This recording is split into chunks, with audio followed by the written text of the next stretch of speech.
Bismillahirrahmanirrahim. Alhamdulillah, nahmaduhu wa nusalli ala rasulil karim. Terima kasih Saudara Hafiz. Yang amat berhormat Timbalan Perdana Menteri Malaysia, a round of applause untuk TPM kita sekali lagi. Dr. Edwin, Sir Azbi, Alung yang baru ulas tentang empowerment, especially untuk kaum wanita. Saya ucapkan yang pertama, selamat Hari Ibu. 2 hari yang lepas adalah Hari Jururawat. Selamat Hari Jururawat. Dan 2 hari akan datang, selamat Hari Guru. Jadi lengkap. Saya Hafiz ada rakan-rakan itu pada di rakan-rakan pimpinan pada 17 kepemudaan parti-parti politik di bawah kerajaan perpaduan. Saya kira pagi ini adalah sebuah titik sejarah yang sangat penting dalam negara. Ini bukan satu himpunan biasa, dan saya berulang kali menyatakan bahawa ini bukan juga sebuah himpunan semata-mata untuk kita justify tertubuhnya kerajaan perpaduan ini. Ini adalah satu titik di mana kita menyatakan dan menzahirkan kesepakatan kita, persetujuan kita dan juga kesediaan kita untuk membentuk sebuah negara yang lebih baik. Ini adalah sebuah usaha sama untuk kita membina bersama negara ini. Puluhan tahun permusuhan politik, kita letakkan titik noktah pada pagi ini, insya-Allah. Tentu sekali ia tidak mudah. Ia bukan satu perkara yang hanya kita lontarkan menerusi bicara di atas pentas dan ia berlaku segitu sahaja. Ada banyak perbezaan seperti yang Dr. Zokri sebut yang perlu diuruskan, dan pemimpin-pemimpin yang mengepalai sayap-sayap kepemudaan pada pagi ini, saya kira yang hadir semua akan pulang dengan tanggungjawab besar untuk menguruskan perbezaan ini sebaik-baiknya dan menyatakan satu komitmen bersama untuk kita bentuk sebuah gabungan yang kuat, sebuah gabungan dan kerajaan yang memberi manfaat kepada rakyat kita. Tidak ada guna kita berhimpun kalau sekadar untuk kita mengabsahkan kedudukan kita tanpa ianya dilimpahkan kepada rakyat di bawah sana. Dalam banyak minggu saya kira kita ambil kesempatan sempena Aidilfitri untuk jelajah ke tentu sekali negeri-negeri yang menjadi tumpuan dalam suhu politik hari ini. Tidak ada salah, kerana ia akan tetap dilanjutkan ke negeri-negeri lain. Tapi dalam situasi sekarang, kita diasak dengan idea-idea politik yang amat mencabar komposisi dan demografi kita sebagai sebuah negara bangsa yang disebut sebagai Malaysia.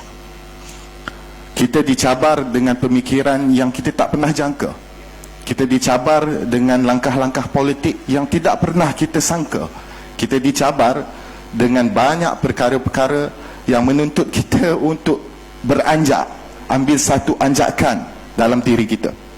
Kalau kita tidak fikirkan bahawa apa yang sedang berlaku dalam negara, soal kemelut politik, soal krisis ekonomi dan sebagainya, menuntut kita untuk melakukan sesuatu yang drastik, maka kita tidak akan berhimpun pada pagi ini.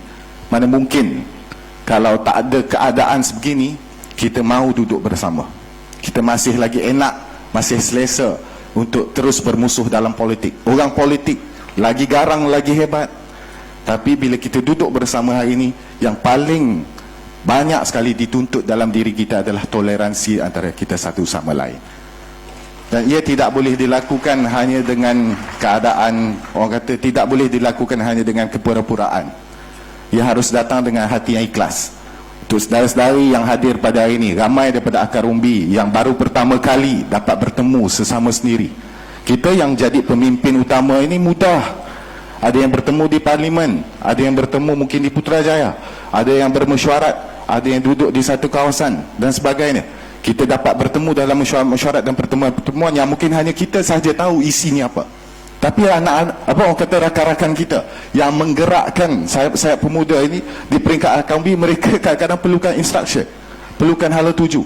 Dan saya harap inilah dia permulaan kepada hala tuju yang lebih jelas.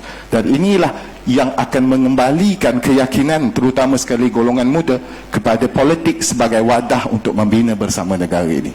Ramai anak muda yang hilang keyakinan kepada politik selama ini. Dan tidak sikit daripada sebahagian kita ini pun tergolong sama sebagai orang yang letih tengok politik. Bukan ramai, bukan sedikit yang sebenarnya mungkin pernah tinggalkan, namun datang kembali untuk sahut cabaran baru, iaitu membina sebuah negara yang ada hala tuju lain daripada sebelum ini. Saudara-saudari, tadi Saudara Hafiz, saya bunyi macam serius sebab tadi Alung dah bagi sangat santai, tiba-tiba saya rasa macam stiff. Dia macam ni lah untuk di peringkat kerajaan perpaduan hari ini, dia tak mudah untuk kita salurkan apa agenda yang nak disampaikan, terutama kepada golongan muda, sebab banyak perkara yang kita belum dapat jelaskan. Dalam tempoh 6 bulan 7 bulan yang lepas sebagai sebuah kerajaan, cabaran utama yang kita hadapi adalah untuk kenal pasti kembali apa masalah sebenar yang perlu kita selesaikan. Apa orang kata, apa perkara utama yang harus kita reform atau harus kita ubah untuk bawa negara ini jauh ke hadapan lebih baik, terutama buat generasi yang muda. Kita boleh bercakap soal gaji, kita boleh bercakap soal perumahan, kita boleh cakap soal peluang kerja dan sebagainya, tapi mesti ada satu perkara yang pokok yang perlu diselesaikan.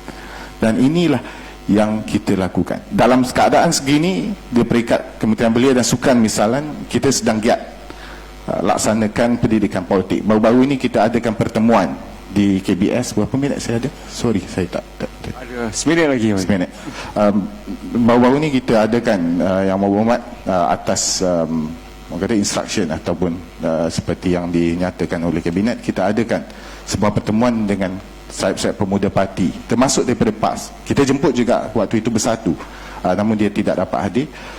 Dan Alhamdulillah kita bentang, Saudara Akmal ada, Saudara Hafiz ada, terbentang apa yang sedang kita rangka sebagai sebuah yang program yang kita panggil sebagai pendidikan demokrasi. Nama dia nanti kita akan dapat cari yang lebih seksi, tapi buat masa sekarang the working title would be program pendidikan demokrasi untuk anak-anak muda kita. Kita bermula dengan yang pilot project sekarang melibatkan lebih 5,000 orang sepanjang bulan Mei ini di seluruh negara. Dan akan datang kita nak pergiatkan supaya ia boleh diperkenalkan sebagai salah satu langkah mematangkan golongan muda kita. Kita sudah turunkan umur mengundi, namun tanggungjawab kita tidak terhenti di situ. Selain kita beri mereka hak, kita juga harus beri mereka sebuah platform sebagai pendedahan yang sebenar. Kita tak boleh lahirkan pengundi yang hanya diingat hanya dilihat sebagai angka. Kita harus lahirkan pengundi yang dilihat sebagai pembuat dan juga penguat sebuah negara.